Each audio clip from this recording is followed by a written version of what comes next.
Alors du coup, on va attendre qu'il y ait un petit peu plus de monde qui arrive. Je vais commencer très rapidement. Donc je suis Robin, je suis account manager senior chez SSL 247 depuis un petit peu plus d'un an. Aujourd'hui, moi ce que je vous proposais, c'était de faire un petit peu un état des lieux sur l'univers et le monde du certificat, avec certaines choses passées, le présent, se donner un petit peu de billes pour l'avenir. Et notamment dans cette section-là, on va parler des PKI. Alors des PKI en partie publique, privée, mais surtout managée et embarquée. Aujourd'hui surtout, je souhaitais aborder 3 points. Comme je vous l'ai dit, donc faire un état des lieux un petit peu du monde du certificat. Les autorités aujourd'hui les plus actives ne sont pas forcément transparentes dans la communication des informations. Donc c'est vous faire un petit récapitulatif de ce qui a bougé. Parler de PKI managés, du coup, donc des différentes autorités de certification proposent. On va parler de besoins, on va parler d'études de cas, on va parler d'automatisation, qui est un petit peu le devenir du certificat. Je ne rentrerai pas sur cette partie-là vraiment dans des détails techniques, je vous inviterai à échanger un petit peu avec moi-même ou avec les différents collègues de SSL 247 pour approfondir. Et enfin, et ça je pense que c'est un point qui est assez important, c'est de vous parler de 2 retours d'expérience de mise en place de PKI managés chez des clients SSL 247 qui ont fonctionné, qui tournent aujourd'hui et qui ont anticipé un petit peu leurs besoins. Donc le premier point, voilà, on va se concentrer, je vais vous faire vraiment un très rapide résumé d'aujourd'hui le certificat, pas seulement SSL, j'entends bien, mais vraiment vous donner un état des lieux et quelques points clés de ce qu'est le certificat. Une des choses assez importantes, et pourquoi aujourd'hui je vous en parle, c'est surtout de qui sommes-nous, SSL 247. C'est vrai que le nom est assez éponyme, porte le nom SSL dedans. On existe depuis 2003, on est historiquement basé à Londres. Et aujourd'hui, on est partenaire en fait des plus grandes autorités de certification publique, Sectigo, Global Sign, DigiCert, Untrust, et j'en passe. On a aujourd'hui 4 bureaux à travers le monde. Alors les chiffres ne sont pas forcément à jour, mais on est à peu près plus d'une centaine d'employés. Même si le nom reste SSL 247, on s'est aussi diversifié depuis quelques années. En 2016, avec le lancement du service MyVAS, qui est un service que nous avons monté sur un moteur de Qualys pour faire du scan de vulnérabilité avec une partie managée. En 2017, la création d'une équipe de pentest. Aujourd'hui, ils sont à peu près une quinzaine dans notre bureau à Lille.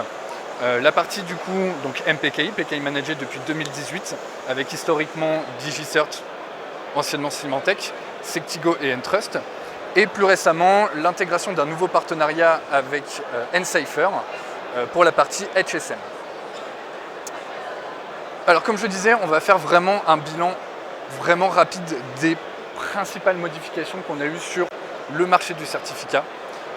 La plus grosse information, et il y a eu pas mal de bruit par rapport à ça, c'est la durée de validité des certificats d'autorité publique qui ont vu leur durée de vie réduite de 3 à 2 ans. Ensuite de ça, et c'est assez récent, on a aussi la disparition du frame, du fameux barre verte des différents navigateurs qui étaient attribués grâce à des certificats de type EV, donc qui étaient très utilisés notamment sur les sites de e-commerce et lorsque les clients avaient besoin d'avoir une authentification forte de leur marque à travers cette fameuse barre d'URL. Et ensuite, et c'est justement un point, puisqu'on va parler d'automatisation, certification et authentification, c'est de plus en plus, alors c'est Microsoft qui historiquement a un petit peu lancé ça, le fameux No Password via Microsoft Hello, que ça soit via la double authentification ou tout simplement la suppression des facteurs login mot de passe. Nous avons l'équipe d'ingénieurs qui est présente, vous pourrez leur poser la question. Aujourd'hui, les logins mot de passe, ça commence à devenir très compliqué à gérer, on a beaucoup de pertes et ça présente de nombreuses portes d'entrée dans vos systèmes d'information pour les attaquants. Ensuite, un petit point aussi sur la partie donc autorité publique. On a Certinomis du coup qui a pris un petit coup de la part de Mozilla. En gros, c'est Mozilla qui a distrust les certificats issus de cette autorité pour cause de mauvaises pratiques. On a le fameux Symantec Distrust qui a énormément impacté l'industrie. Au-delà du fait que les certificats en eux-mêmes ont été impactés, c'est vraiment la marque Symantec, fer de lance de la partie cybersécurité, certification.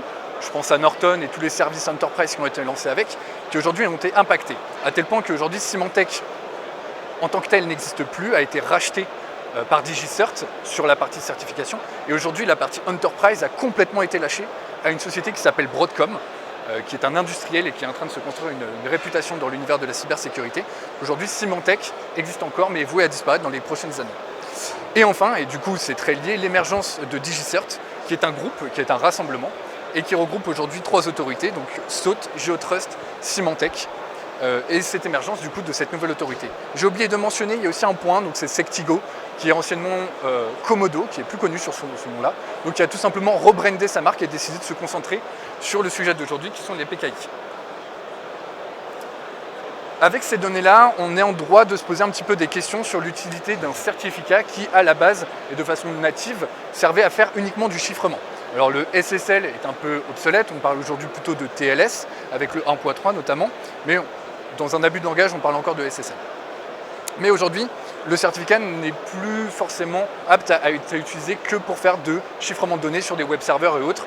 On a une foultitude d'utilisation du SSL. Aujourd'hui, et Google l'a confirmé, son trafic, à l'instar sur son Chrome, devra être intégralement HTTPS et donc certifié via un certificat SSL TLS. Tout contenu qui n'est pas certifié HTTPS ne sera pas affiché et sera littéralement bloqué. Donc on va avoir de plus en plus de besoins de certificats uniquement sur cette partie-là de SSL. Ensuite de ça, les consommateurs, il y a une élévation des consciences qui font qu'ils sont de plus en plus au courant qu'un site qui n'est pas HTTPS, avec ce fameux security layer, qu'aujourd'hui, voilà, il y a une prise de conscience, ils ne vont pas se connecter au site. Okay, on a l'émergence, et ça on en parle quand même depuis pas mal d'années, de l'IoT, du Bring Your Own Device également, qui ont un besoin d'authentification sur les réseaux des entreprises afin que les systèmes d'information et les personnes qui en sont responsables aient aussi une vue sur les appareils qui sont connectés sur leur propre réseau. L'IoT, donc voilà, comme vous et moi, on a tous nos téléphones portables, qu'ils soient pro, mais surtout le perso qui peut se connecter au Wi-Fi, etc. Aujourd'hui, comment on fait pour l'authentifier et surtout gérer un petit peu ces différentes connexions. Avec ça, on peut se projeter sur le fait qu'on va avoir de plus en plus de certificats, que ce soit du SSL, que ce soit du certificat d'email, authentification machine, via vos VPN, etc. Donc comment je fais pour gérer toute cette volumétrie de certificats et surtout comment je m'assure que le stockage et la gestion de mes clés privées soient bien faites et bien exécutées au travers d'un HSM que j'aurais monté moi-même, que j'aurais délégué, etc. Donc tout ça, ce sont des problématiques auxquelles on peut faire face. Ensuite, on a aussi des changements sur la partie des standards et des normalisations. Donc, je pense notamment à l'augmentation des longueurs de clés qui vont être de plus en plus grandes pour avoir des chiffrements de plus en plus importants. Différentes méthodes d'algorithmes, avec la disparition, et ça a été acté il n'y a pas très longtemps, du SHA-1. On a donc cette fameuse restriction au niveau des durées qui passe de 2 à 3 ans. On peut très facilement projeter sur demain. Demain, aujourd'hui, votre certificat SSL, est-ce qu'il va encore durer 2 ans? Est-ce qu'il ne va pas durer 1 an? Est-ce que dans 2 ans, il ne va pas durer 6 mois, 3 mois? Ensuite, on a d'autres besoins qui naissent au niveau un peu plus technique et algorithmique, c'est-à-dire qu'on a de plus en plus de navigation mobile, tablette, etc. Est-ce que les normes qui sont proposées actuellement par le CAP Forum sont suffisamment performantes pour optimiser les connexions mobiles et la sécurisation des données mobiles? On se projette un petit peu plus loin avec l'apparition des ordinateurs quantiques. On va avoir des besoins de certificats qui peuvent répondre à ces PC qui seront capables de craquer des algorithmes de plus en plus rapidement, donc avec des clés qui sont très spécifiques à ces utilisations. Et également, et cette partie rejoint beaucoup plus la partie authentification, le phishing, ça fait des années qu'on lutte tous, il n'y a pas de solution miracle. Il y a une partie d'élévation, de sensibilisation que vous pouvez avoir dans vos entreprises, mais on a également un besoin d'authentification sur la personne qui émet l'information, de façon à ce qu'elle soit bien vérifiée par votre entreprise, mais aussi par une autorité de type public. Par rapport à tout ça, on a notre partenaire Ncipher qui nous révèle dans un sondage que, je parlais de l'IoT justement, pour eux, c'est pour des grands groupes, l'IoT représente un réel casse-tête, dans le sens où ce n'est pas forcément contrôlé, managé, les accès sur les réseaux par l'IoT. Et comme je le disais tout à l'heure, pour un attaquant, qu'il soit d'un point de vue externe ou interne, ça peut représenter une porte dans le sens où ces connexions n'étant pas authentifiées, sécurisées, c'est une porte à toute navigation web avec des données personnelles, professionnelles qui peuvent sortir d'un appareil perso. On a aussi le cas de beaucoup d'entreprises qui ont du mal à gérer l'expiration de certificats. Alors si c'est un 3W, vous allez très rapidement au courant parce que vous allez vous connecter dessus, vous allez vous prendre une grosse croix, vous saurez que votre certificat est expiré. Mais pour des certificats qui sont installés sur des applications internes et autres, sur 1 ou 2 certificats ça va. À partir du moment où on commence à avoir une volumétrie très importante, on a du mal à savoir qu'est-ce qui a besoin d'être renouvelé, qu'est-ce qui expire. On a vraiment une vue sur l'inconnu.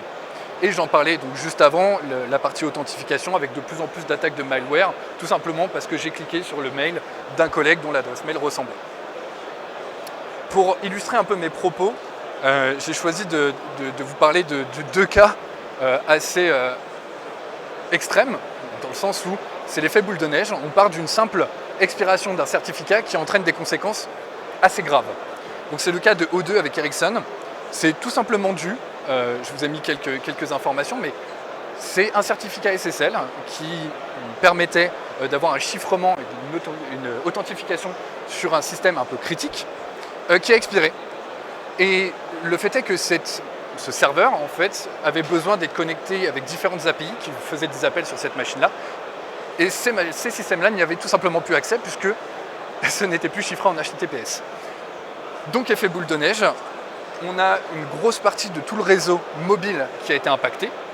Vous imaginez les Anglais un soir de Champions League où ils n'ont pas accès aux informations de leur équipe favorite. Ça a été un sacré foin. On a aussi une partie des transports puisque les transports londoniens utilisaient ce système-là pour avoir une connexion des données et autres, a été aussi impacté, ce qui fait qu'on n'avait aucune vue sur le réseau, les arrivées, les départs, etc. C'est un effet boule de neige, un certificat qui a expiré, énormément de dégâts. Un autre exemple, si vous travaillez dans la cybersécurité, je pense que c'est le cas, vous le connaissez très bien, c'est la brèche Equifax. C'est encore un exemple d'un certificat qui a expiré, qui n'était pas managé. La personne qui était en charge de ces certificats n'a tout simplement pas vu l'expiration de celui-ci. Ça a permis à un attaquant extérieur d'avoir accès à une clé privée qui était certes périmée, mais qui lui a permis de comprendre le hachage dans lequel était fait, puisque ce certificat a été émis de la même clé privée d'autres certificats qui étaient internes à l'entreprise et qui fonctionnaient. Et ça lui a permis de déchiffrer, tout simplement, d'avoir une vue en clair sur toutes les données qui gravitaient au sein de l'infrastructure. Donc voilà, je vous ai expliqué un petit peu, je vous ai fait un bref résumé de l'état du marché, un peu l'avenir qu'on peut avoir, certaines mauvaises pratiques. Donc aujourd'hui, comment on arrive à se parer et à anticiper le futur? C'est tout simplement en adoptant des solutions de PKI managées. Alors une PKI managée, si vous êtes dans l'infra, vous connaissez ce que c'est une PKI. Vous avez des PKI privées qui sont gratuitement proposées par des Microsoft. Vous en avez peut-être monté vous-même. Mais aujourd'hui, on remarque qu'elles sont limitées tout simplement par rapport à la volumétrie. Comme je le disais dans la première partie, on va avoir une volumétrie de certificats qui augmente au fur et à mesure.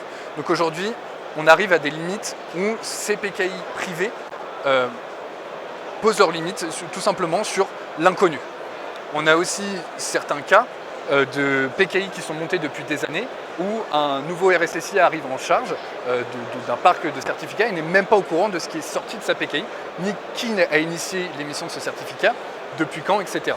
Donc aujourd'hui, opter pour des PKI managés, c'est vraiment des solutions qui sont efficientes et qui vous permettent d'optimiser dans un premier temps, certes, les coûts, puisque vous avez une maîtrise et forcément une volumétrie de certificats tout simplement unitairement, ça va vous faire gagner sur ce prix-là, en unitaire. Mais le premier gain que l'on voit, c'est le gain de temps.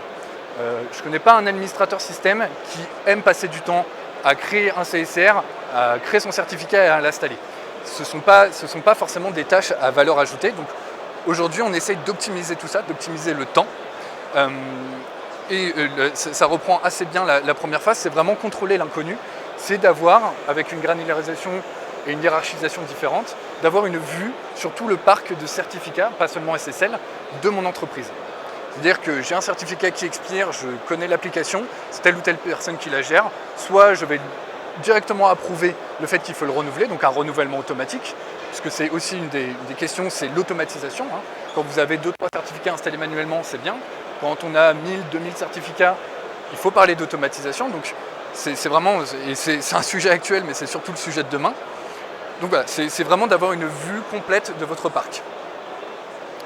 Aujourd'hui, ces PKI managées, elles sont principalement proposées et distribuées par l'intermédiaire de grandes autorités de certification. Donc j'en parlais tout à l'heure avec DigiCert, Sectigo, Untrust et GlobalSign. J'ai choisi ces 4 autorités-là tout simplement parce que c'est de notre côté SSL 247. Nous sommes déjà leurs partenaires et c'est surtout avec ces plateformes-là que l'on fonctionne le plus. Et l'avantage de cette plateforme-là, c'est de gérer aussi bien votre parc de certification publique, de reconnaissance extérieure, mais aussi sur la partie private. Autre avantage, c'est que ce sont des solutions qui sont généralement en mode SaaS, avec une partie qui est complètement gérée par l'autorité. Alors, j'entends souvent quand on parle de PKI privé, la partie du fait que c'est Microsoft qui vous permet qui vous met à disposition la possibilité de créer un route privé, mais il y a l'entretien de ce route. Vous allez aussi avoir besoin de monter une machine pour le stockage de vos clés, vous créez un mini HSM. Donc toute cette partie-là, en fait, va complètement être gérée par l'autorité, auquel vous aurez accès. Et forcément, ça entraîne les 2 gains dont j'ai parlé juste avant, qui sont des gains tout simplement financiers en termes de solutions, mais surtout en termes de temps. Comme je le disais, aujourd'hui, l'intérêt principal, c'est de rassembler la partie privée et publique, mais c'est aussi d'essayer de se projeter. Je parle beaucoup de demain, mais c'est une réalité. C'est d'aujourd'hui d'essayer d'englober tous vos besoins de certification. Comme je le disais en première partie, on a de plus en plus d'applications qui créent, des applications métiers, on a besoin de certificats. J'ai un commercial, il a besoin d'un certificat sur son laptop, il a besoin d'un certificat sur son téléphone, etc. J'ai besoin d'avoir une connexion authentifiée sur un VPN, j'ai besoin d'avoir un deuxième facteur d'authentification par le biais d'un certificat. On va avoir une foultitude d'utilisation de certificats de différents types, du device, du SSL TLS, du SMIME, etc. etc. Donc le but des PKI managés, c'est de pouvoir vous offrir une plateforme qui permet de tout regrouper. Ça vous permet aussi de centraliser vos besoins. Je connais beaucoup d'entreprises et chez SSL 247, on est plutôt bien placé puisqu'on est partenaire de toutes les autorités. Beaucoup d'entreprises peuvent avoir une gestion pluri-autorité.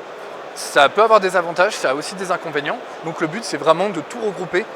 Et vous avez aussi la possibilité, bien évidemment, de pouvoir segmenter vos accès. Je pense à des grandes sociétés, j'en parle dans mes études de cas après, d'avoir des besoins pour l'Allemagne qui va par exemple gérer uniquement des certificats issus du domaine .de, etc., etc. Vous avez une vraie segmentation par rapport à tout ça. L'idéal, c'est que je vous parle justement de ce fameux cas d'entreprise qui va concerner une grande entreprise qui fait de la logistique, qui avait besoin d'uniformiser ses accès et ses émissions de SSL à travers une portail, mais pas seulement. Il y avait d'autres besoins. C'est que je parlais tout à l'heure du cas, et par exemple, d'un RSSI qui arrive en poste et qui n'a pas forcément de vue sur ce qui a été émis depuis sa private. C'est aussi de lui offrir la possibilité d'avoir un scan qui va passer sur l'infra et qui va permettre de récolter les données et surtout de classifier tous les certificats qui ont été émis depuis des autorités X ou Y, puisque c'est pluri-sillé, et de pouvoir faire un choix de conserver, révoquer, etc. Donc ça, c'est la partie Microsoft CA, la migration. Ce client-là avait aussi, certes, un très gros portefeuille de certificats publics, mais se projetait aussi sur faire du chiffrement en interne, donc avec du certificat SSL TLS en privé, avec une très grosse volumétrie, puisque gros parc de serveurs. Un système simple, clair de notification concernant les expirations des certificats. Le fait est qu'un subadmin renouvelle un certificat, j'approuve, je reçois la notification, j'approuve ou non la demande, donc un besoin de contrôle par rapport à tout ça. L'automatisation, c'est un des points les plus importants de la discussion qu'on a eue avec ce client, c'est sur la partie SSL TLS avec une volumétrie raisonnable, avec une armée d'ingénieurs, c'est gérable, mais on a aussi beaucoup évoqué la partie de user, donc authentification sur des adresses mail. C'est bien quand on a 10, 15, 20 employés à qui on veut proposer des SMIME. Quand on commence à aller sur des volumétries comme le cas de ce client-là, à plus de 65 000 employés dans le monde, il faut qu'on s'arme, il faut qu'on puisse lui offrir des process d'automatisation. C'est un point que je serais ravi d'aborder avec vous techniquement pour en parler, quelles sont les solutions qui existent. Donc on a le besoin de ce client-là, et j'en parlais juste à l'instant en prenant l'exemple d'un commercial. On a aussi l'intégration des MDM qui va être de plus en plus utilisée dans vos SI, que ce soit AirWatch, que ce soit Intune, il y en a d'autres. De plus en plus, on va avoir un besoin aussi d'avoir une certification, pas seulement des emails, mais aussi tout simplement de votre device, d'un commercial ou d'une personne à l'extérieur, et ça va passer par CMDM. On a aussi le cas d'un déploiement de cette PKI chez ce client-là, qui était un petit peu plus petit, hein, entre guillemets, avec des grandes guillemets, qui avait un parc de certificats d'environ 200 certificats OV, et qui, on avait une problématique qui était la partie audit. Si vous avez déjà commandé des SSL, vous connaissez un petit peu cette partie-là. Quand vous commandez un DV, c'est un email de validation ou une validation via DNS. Quand vous faites de l'OV, il y a ce fameux appel de vérification. On avait une petite problématique avec ce client, c'est qu'il y avait plusieurs personnes qui pouvaient commander du SSL via des interfaces à lesquelles on lui donnait accès, mais les personnes n'étaient pas forcément joignables. On avait du retard sur la livraison de certains certificats. Donc c'était un des points clés, c'est comment on fait pour simplifier les process. Et bien, ça passe par des PKI managés, tout simplement parce que grâce aux autorités de certification, on fait un audit par an, que ce soit sur votre domaine ou que ce soit sur les administrateurs qui vont avoir accès à votre plateforme. Donc ça, c'était un des premiers points.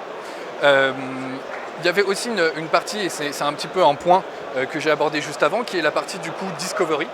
Et c'est une autorité de certification qui met à dispo comme un scan que vous pouvez avoir avec un Qualys et autres, sauf que là, en fait, ce scan-là va tout simplement aller faire un handshake, donc aller checker les ports 443 de vos différentes interfaces pour savoir s'il y a des certificats SSL TLS qui sont présents. J'en parlais juste avant, ça vous permet de les organiser et ça vous permet aussi d'avoir une vue sur des certificats qui peuvent être critiques avec des clés qui datent depuis 15 ans et de choisir de les révoquer, de les conserver, de les basculer sur une autre autorité, etc. etc. Et il y avait aussi cette partie configuration de notification qui est assez simple, c'est en fait la mise en place d'un système d'email à 90, 60, 30, 15 et 7 jours de l'expiration du SSL, afin qu'on soit sûr que si le certificat expire, c'est que c'est un réel aveu que l'application n'est plus utilisée, etc. Dans la partie aussi configuration de ce système de notification, il n'y avait pas seulement le master admin qui était averti, il y avait aussi les administrateurs qui géraient ce domaine et les certificats qui sont issus pour ce domaine. Donc on avait vraiment une vue totale sur son parc et on était sûr qu'on puisse vraiment contrôler l'inconnu de sa partie certificat. Donc j'en ai beaucoup parlé, mais quelques pistes de réflexion aujourd'hui, c'est de savoir si vous, au niveau de votre entreprise, au niveau de votre SI, quels sont les risques que vous pouvez encourir en cas d'une perte d'un certificat ou d'une expiration d'un certificat que vous n'avez pas prévu, que vous n'avez pas vu. Est-ce qu'il y a des risques pour vous? Est-ce qu'il y a des risques, on va dire, de menaces? Est-ce qu'il y a des risques de métier? On peut avoir des retardements sur des sorties de prod, etc. pour le renouvellement d'un certificat qui est bloqué. Donc quels sont les risques auxquels vous êtes exposés par rapport à tout ça? Et l'autre question, c'est est-ce que dans votre SI, vous avez suffisamment d'expertise, de temps, pour gérer des solutions que vous pouvez bricoler avec des private CA ou des CMS qui vous permettent de gérer tout ça. Parce que vous avez donc, comme je le disais, le temps, les ressources et surtout l'expertise. Aujourd'hui, l'un des principaux intérêts vraiment des PKI managés, c'est de vous mettre à disposition tout ça, sous forme de SaaS ou en intégration en dur, j'en ai parlé très rapidement avant, mais c'est de vous mettre, on va dire, de déléguer, que vous puissiez déléguer facilement cette partie-là à une autorité de certification publique. Et comme je le disais juste avant et je le répète, c'est aussi bien valable pour votre partie publique, vos besoins de reconnaissance publique, que privée. Écoutez, je vous remercie de m'avoir écouté sur ce laps de temps. Comme je l'ai dit juste avant, je n'ai pas abordé les fameux points techniques, mais par contre, je serais ravi qu'on puisse échanger sur ces points-là si vous avez des questions. Et je pense que l'automatisation, c'est un point qui vraiment nécessite d'être déployé et d'être argumenté. Donc je me tiens à votre disposition et j'ai mes collègues aussi autour de vous si jamais vous avez des questions. Merci beaucoup.